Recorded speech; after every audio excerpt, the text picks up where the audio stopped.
answers can be found all around us. We are rapidly approaching the end of the millennium, and many prophets and prophecies point to the year 2000 as the termination of life on Earth. Why have they chosen this moment in time? Are there current signs that might warn that the apocalypse may soon be upon us?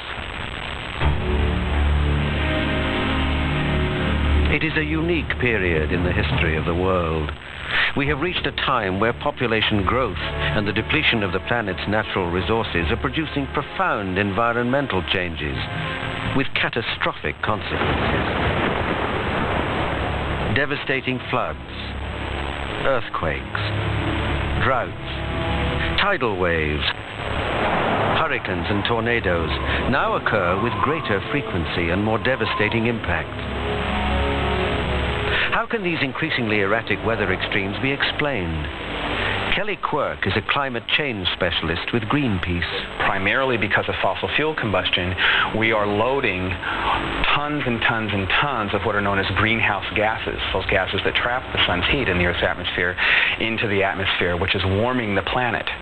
But what that is causing is a change in weather, is a destabilization of climate. And so what you have is the environmental impacts, which are increasing windstorms, threats to agriculture, increasing famine and drought, sea level rise, the receding glaciers, the melting of Arctic ice.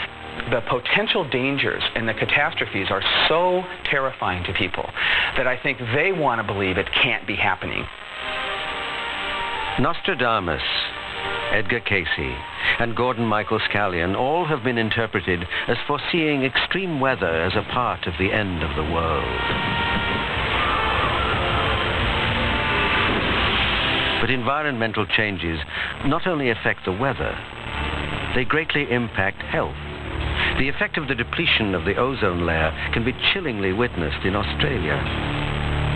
Harry Darlington is with the Ozone Society. In Australia alone, there are 140,000 new skin cancers, cases of skin cancer every year.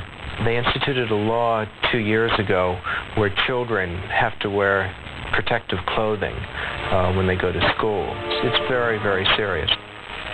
And virologist Dr. Stephen Morse believes the emergence of new diseases caused by previously unknown viruses may be rooted in the destruction of rainforests.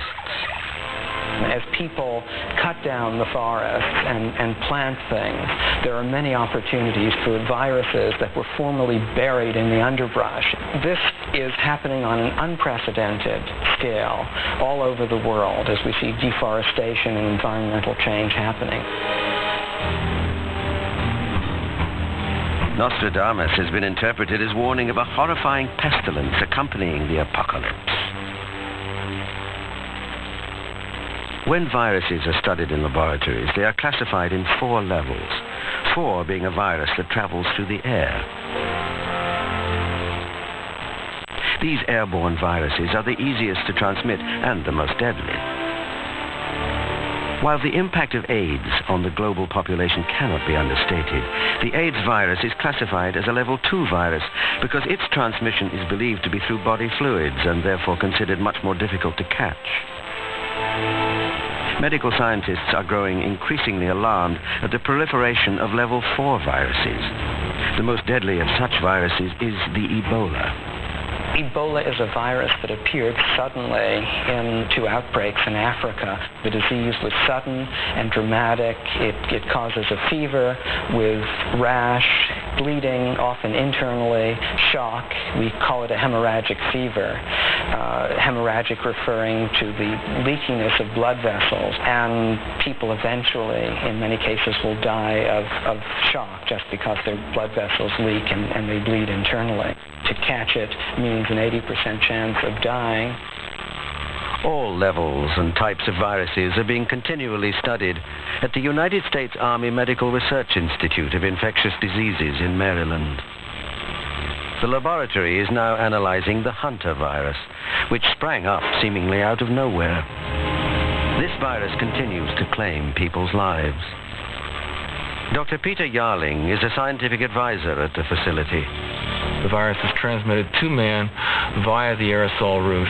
The virus reservoir is a field mouse, and that is through inhalation of droplets and excrete a contaminated material that humans become involved.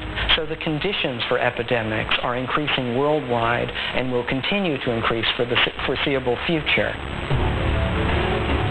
Almost all of the prophets, ancient and modern, seem to foretell of the apocalypse as a fire in the sky, an all-out war.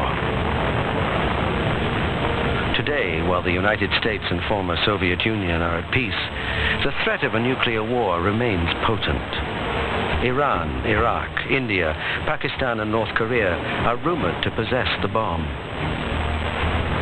And the chance of a nuclear weapon falling into the hands of an irresponsible government bent on destruction is a frighteningly real possibility, according to nuclear physicist Dr. Ted Taylor. The hard part of making nuclear weapons is producing the plutonium, which is what starts the explosion, whether it's a bomb or an H-bomb. There are now more than 30 countries in the world in which automatically, as a result of producing nuclear power, they have plutonium. But governments aren't the only ones to covet nuclear weapons. A great fear is that these bombs are falling into the hands of terrorists. The parts needed to make these explosives are cheap and available. Some may even be obtainable through the Russian black market.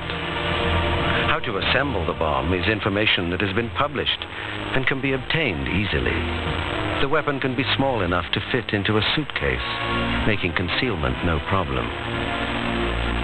Edgar Cayce and Nostradamus are interpreted as predicting the destruction of New York City. If the World Trade Center had been bombed with a nuclear device, the results would have been catastrophic. Humanity is at its most critical stage ever.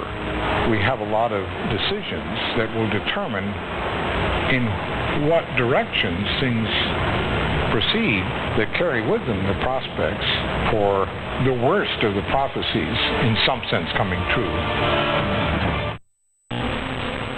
The Egyptians described the end of time as a bottomless pit at the base of the Great Pyramid.